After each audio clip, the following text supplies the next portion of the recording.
오늘은 예수님이 온 인류를 위해서 십자가를 지시기 위해서 이 땅에서의 마지막 한 주간을 남겨두고 예루살렘에 들어가신 날을 기념하는 날입니다. 예수님께서 주로 사역하신 곳이 이스라엘 땅에서 저 북쪽 갈릴리 주변이었습니다. 그러다가 한 번씩 명제를 지키기 위해서 남쪽에 있는 예루살렘으로 오셨습니다.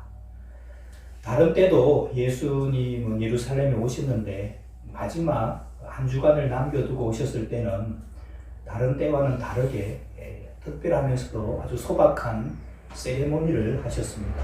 바로 예수님이 나귀 새끼를 타고 예루살렘에 들어오시는 것이었습니다. 왕이 오신다고 하면 응당 흰 말을 타고 오셔야겠는데 예수님은 나귀를 타고 오셨습니다. 그것도 아직 아무도 타보지 않은 나귀 새끼를 타고 오셨습니다. 그런데 그렇게 초라한 모습의 왕으로 오시는 분이 성경책에서는 메시아라고 그렇게 예언을 하고 있었습니다. 그래서 예수님께서는 그 예언한 대로 자기의 길을 가셨죠. 이 날을 기념하는 것이 바로 오늘 종려주일입니다. 예루살렘에 입성하는 예수님께 종려나무 가지를 꺾어서 흔들고 또 자기들의 겉옷을 벗어서 예수님의 오시는 길에다가 펼쳐놓고 호산나 다윗의 이름으로 오시는 이여 가장 높은 곳에서 호산나 하면서 찬양했던 것을 기념하는 걸 지키는 게 이 종려주일입니다. 여러분, 사람과 사람 사이가 친하다는 것을 여러분 뭘로 알 수 있습니까? 여러 가지 있을 수 있겠지만은 친하게 지내는 사람들은 우선 같이 있으려고 하죠. 예배당에 앉아 있는 거 보면 친한 사람들끼리 이렇게 같이 앉아 있는 게 그게 인지상정입니다. 같이 있기 싫어하면서 친하다고 하는 것은 거짓말입니다. 임마누엘 주님께서는 사람들과 함께 계시고 싶어서 신이신 분이 사람의 모양으로 이 땅에 오셨습니다. 그 이후에 공생애를 사시면서 제자들을 선택하셔서 같이 있고 싶어 하셨습니다. 예수님은 그렇게 제자들과 함께 친하게 지내셨습니다. 공생애 3년간 예수님은 제자들과 함께 먹고 자고 또 함께 사역을 감당했습니다. 친한 사람들 중에 또 반드시 하는 것 중에 하나가 바로 함께 식사를 하는 것입니다. 같이 식사를 한다는 것은 단지 밥만 같이 먹는다는 것과는 다른 의미가 있죠. 우리가 예배를 마치고 함께 식사를 하죠. 이건 그냥 밥만 먹는 게 아닙니다. 밥을 같이 먹으면서 함께 사랑의 교제를 나누고 하나님 안에서 하나된 공동체를 다시금 확인하는 일인 겁니다.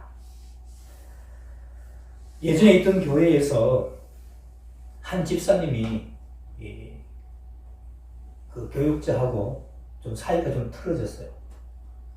제가 이제 그 중재를 하느라고 애를 먹었는데 중재를 하려면 이제 함께 만나야 되잖아요. 그냥 만날 수가 없으니까 식사하자고 같이 만나자고 이렇게 주선을 했습니다. 그런데 얼마나 싫어하고 서로 이제 안 좋아했는지 교육자는 그렇게 하지 않았는데 집사님이 얼마나 상처가 되었는지 모르겠는데 밥을 같이 못 먹겠다는 겁니다. 그래서 제가 주선을 하고 했는데 결국에는 밥 같이 못 먹고 화해하지도 못하고 말았습니다.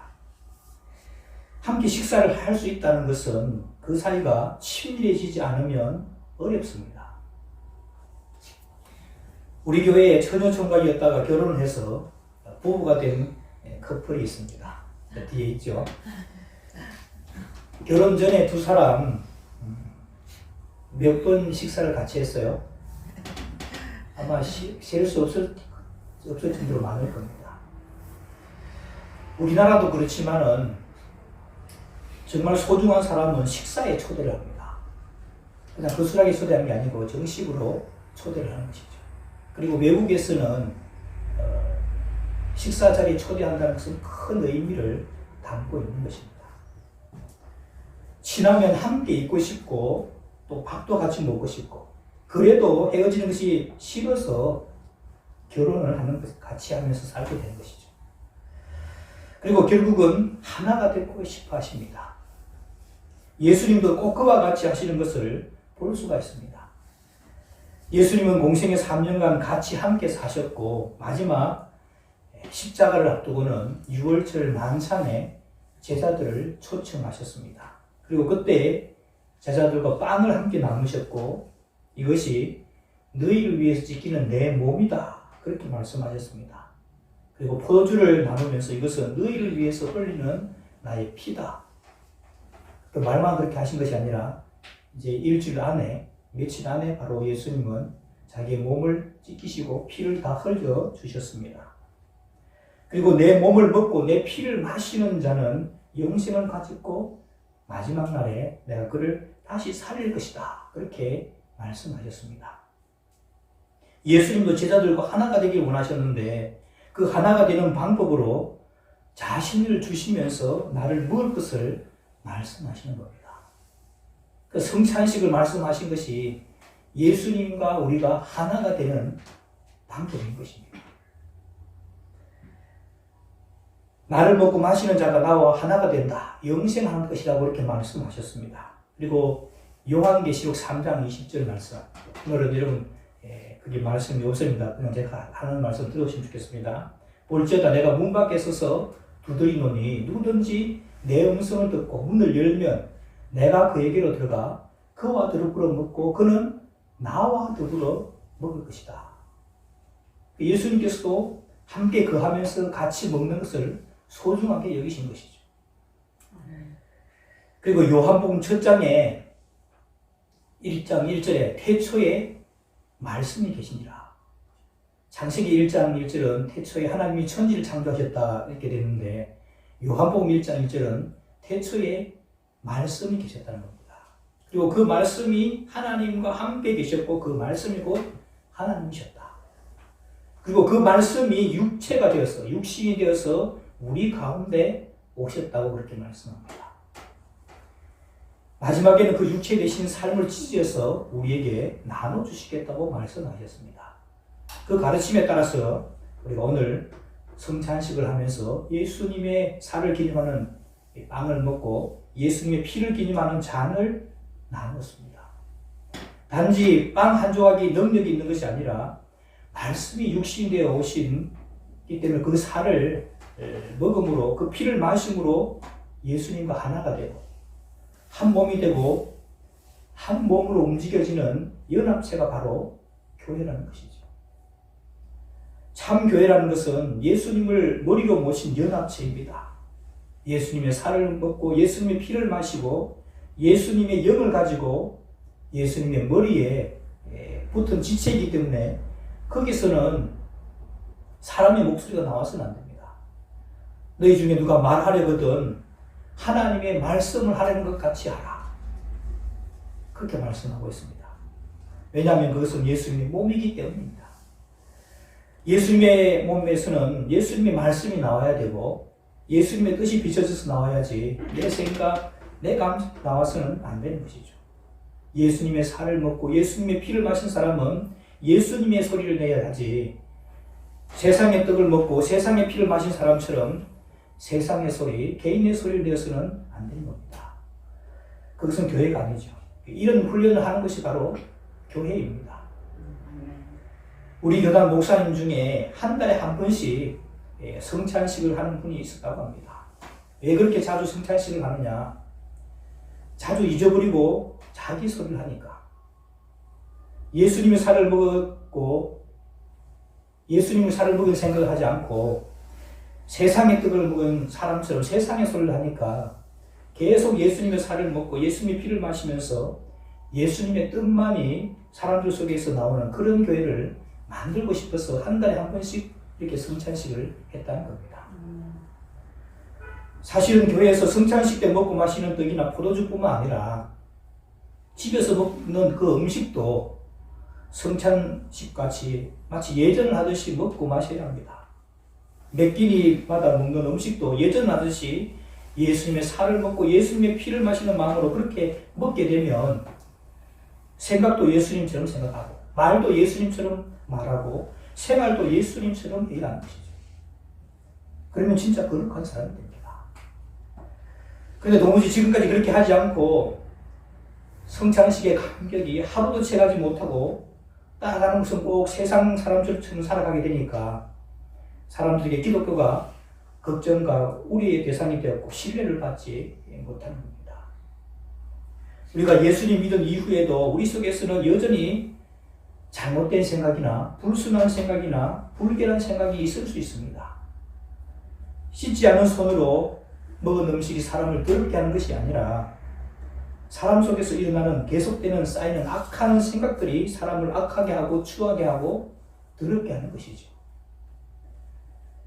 사탄이 잘못된 생각이나 교만한 생각이나 악한 생각들을 불화살로 쏘아대는데 어떻게 그런 생각들을 씻을 수 있느냐?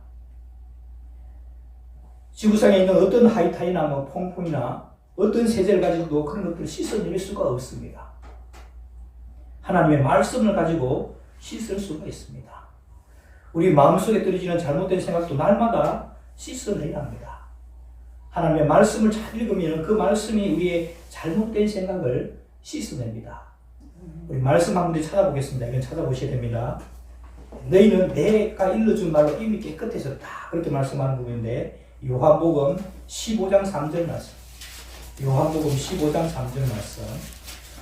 신약성경 173면입니다. 요한복음 15장 3절 말씀. 우리 다 같이 한 목소리 읽어보겠습니다. 시작. 너희는 내가 일러준 말로 이미 깨끗하여졌으니. 그러니까 예수님께서 여러 말씀들을 하셨는데 그 말씀들이 제자들을 깨끗하게 했다는 겁니다. 근데 다는 아니라고 그렇게 말씀하셨죠. 그 다는 아니라고 했을 때 포함되지 않는 사람은 다른 유다였습니다. 우리가 성찬식은 매주 매일 할 수 없지만은 하나님의 말씀은 여러분 우리가 매일 먹을 수가 있지 않습니까? 읽을 수가 있죠.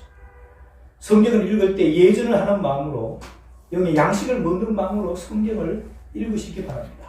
이것을 많이 먹어서 내 마음에 심으면 어쩔 수 없이 사람은 마음에 가득한 것을 입으로 내어뱉게 되겠죠. 우리 마음속에 하나님의 말씀을 채워서 온 머리부터 발끝까지 하나님의 말씀으로 채워서 하나님의 말씀이 채워진 만큼 사람의 생각이 다 날아가고 남는 것은 진리만 우리 마음속에 남게 될 것입니다. 그러면 생각이나 말이나 행동이나 이 모든 것이 하나님의 말씀에 맞춰져서 거룩해질 수가 있을 줄로 믿습니다. 날마다 성례전을 하듯이 하나님의 말씀을 읽고 먹어서 우리의 삶이 예수님처럼 생각하고 예수님처럼 말하고 예수님처럼 행동해서 예수님을 닮아가는 거룩한 삶이 될 수 있게 되기를 주님의 이름으로 축원합니다. 아멘. 기도하겠습니다. 하나님 아버지 감사합니다. 예수님의 살이 우리 몸에 있고 예수님의 피가 우리의 혈관 속에 흐르고 예수님의 영이 우리 속에 계심으로 우리의 생각하는 것, 말하는 것, 행동하는 것이 주님을 닮아가는 삶이 되게 하시고 혹시 세상에 때가 묻는다면 하나님의 말씀을 매일같이 읽어서 정결하게 하는 우리의 삶이 되게 하여 주옵소서. 그래서 예수님을 닮은 거룩한 사람들 다 되게 하여 주옵소서.